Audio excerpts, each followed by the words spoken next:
Assalamualaikum warahmatullahi wabarakatuh. Perkenalkan, nama saya Nesa Ramanda, NIM 2005125153, kelas 1B dari Program Studi Pendidikan Fisika Universitas Riau, dan pengampu Ibu Naila Fauzan MPD dan Ibu Dina Syafita MPD. Sebelum melakukan percobaan, saya akan memaparkan dasar teori tentang mengenai pengukuran dan massa jenis.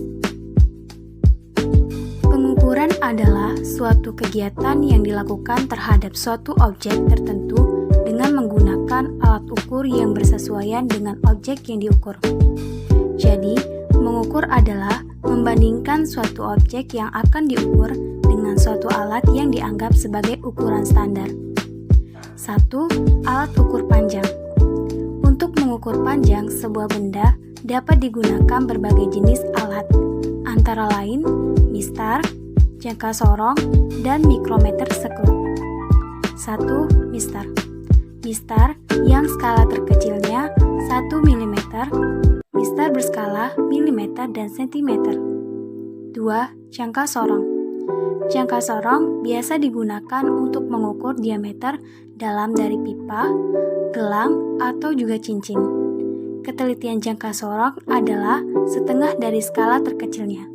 Jadi, ketelitian jangka sorong adalah 0,5 kali 0,01 mm, sama dengan 0,05 mm atau 0,005 cm. 3. Mikrometer sekrup. Mikrometer sekrup merupakan alat ukur panjang yang digunakan untuk mengukur tebal benda-benda yang tipis, seperti tebal kertas, seng, karbon, dan untuk mengukur diameter benda bulat yang kecil, seperti orderdil kendaraan yang berukuran kecil maupun diameter kawat. Skala terkecil mikrometer sekrup adalah 0,01 mm atau 0,01 cm. Alat ukur massa. Salah satu alat ukur massa yaitu neraca 3 lengan atau neraca Ohaus yang banyak digunakan di laboratorium penelitian. Tingkat ketelitian neraca ini adalah 0,1 gram. Massa jenis. Suatu materi atau zat dapat diketahui sifat melalui massa jenisnya. Massa jenis zat adalah perbandingan massa dan volume zat. Setiap benda yang mempunyai massa dan menepati ruang memiliki rapat massa Pro, yaitu perbandingan antara massa dengan volume benda dan memenuhi Pro sama dengan M per V, di mana M sama dengan massa benda, V sama dengan volume benda, dan Pro adalah massa jenis benda.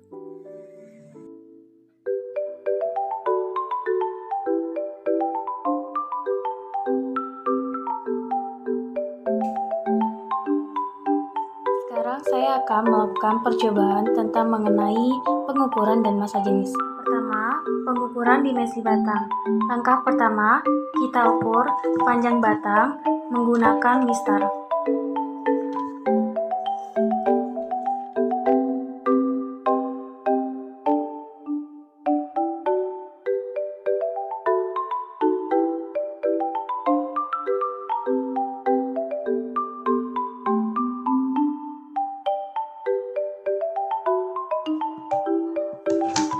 Dan kita dapatkan hasilnya yaitu 45,8. Lalu kita catat hasilnya. Percobaan yang sama sebanyak 4 kali. Langkah kedua yaitu mengukur panjang batang menggunakan jengkal.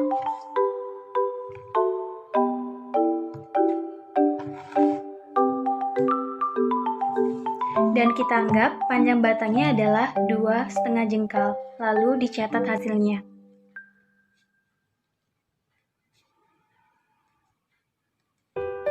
Setiap berbeda-beda jengkal akan menghasilkan nilai yang tidak sama karena setiap manusia memiliki panjang jari-jari yang berbeda.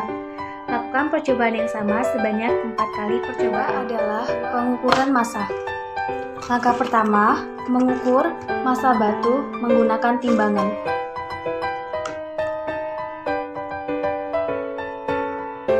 Dan hasil yang didapatkan adalah 110 gram.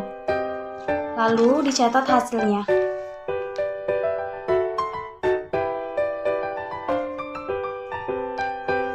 Lakukan percobaan yang sama dengan sebanyak 4 kali massa balok dengan menggunakan timbangan.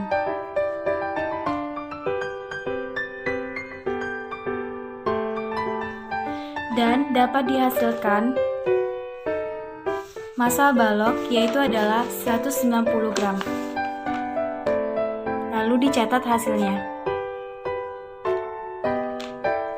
Lakukan percobaan ini sebanyak 4 kali. Percobaan ketiga yaitu massa jenis zat.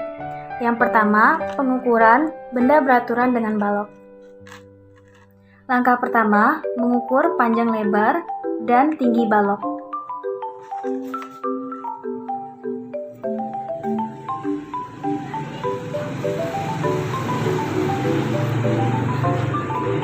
Di panjang yaitu 18 cm. Lalu kita ukur lebarnya.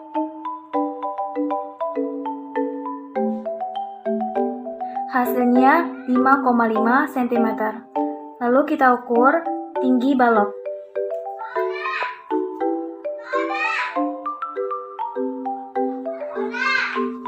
Tinggi balok yaitu 9,5 cm. Lalu catat hasilnya.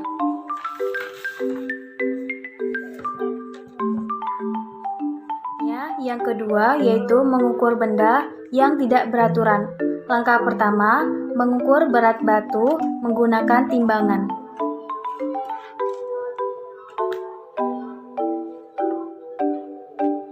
Dan dapat dihasilkan massa batu yaitu adalah 110 gram.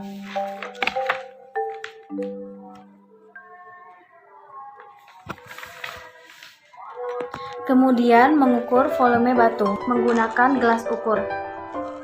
Langkah pertama, isi air ke dalam gelas ukur.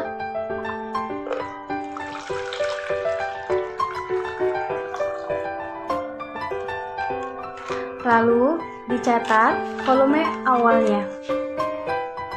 Di sini volume awalnya adalah 500 ml.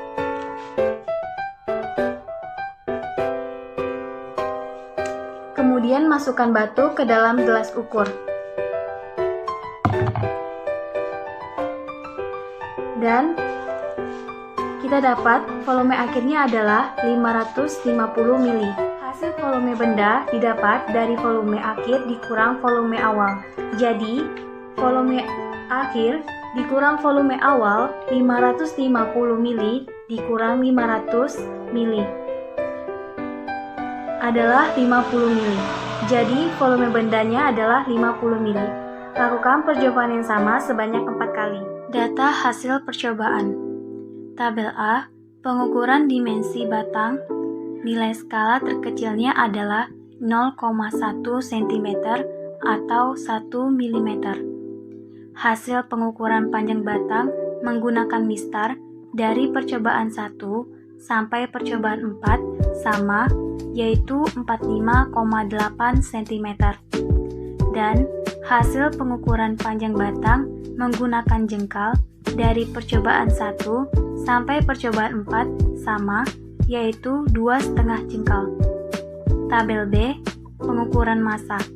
Nilai skala terkecilnya adalah 10 gram. Nilai pengukuran massa batu dari percobaan 1 sampai percobaan 4 sama, yaitu 110 gram. Dan nilai pengukuran massa balok dari percobaan 1 sampai percobaan 4 sama, yaitu 190 gram. Tabel C, pengukuran massa jenis zat. C.1 balok. Nilai panjang balok dari percobaan 1 sampai percobaan 4 sama, yaitu 18 cm. Kemudian nilai lebar balok dari percobaan 1 sampai percobaan 4 sama, yaitu 5,5 cm. Pada nilai tinggi balok dari percobaan 1 sampai percobaan 4 sama, yaitu 9,5 cm. Dan nilai massa balok dari percobaan 1 sampai percobaan 4 sama, yaitu 190 gram. Tabel C2, benda tidak beraturan menggunakan batu. Hasil volume benda batu dari percobaan 1 sampai percobaan 4 sama, yaitu 50 mm. Dan hasil massa batu dari percobaan 1 sampai percobaan 4 sama, yaitu 110 gram. Kesimpulan pada percobaan mengenai pengukuran massa jenis bahwa pengukuran panjang dengan menggunakan penggaris yang merupakan alat ukur satuan baku dengan satuan cm dan timbangan yang merupakan alat ukur massa dengan satuan gram. Alat ukur tersebut sudah berdasarkan sistem internasional dan akurat. Di samping itu juga menggunakan alat ukur tidak baku, yaitu jengkal, yang menghasilkan pengukuran tidak akurat dan tidak pasti. Karena perkiraan kita saja untuk menentukan panjang batang tersebut, kita ketahui jika setiap orang itu berbeda-beda tidak sama panjangnya. Adapun mengukur benda tidak beraturan dengan menggunakan gelas ukur dengan satuan milimeter. Itulah tadi percobaan mengenai pengukuran dan massa jenis. Wassalamualaikum warahmatullahi wabarakatuh.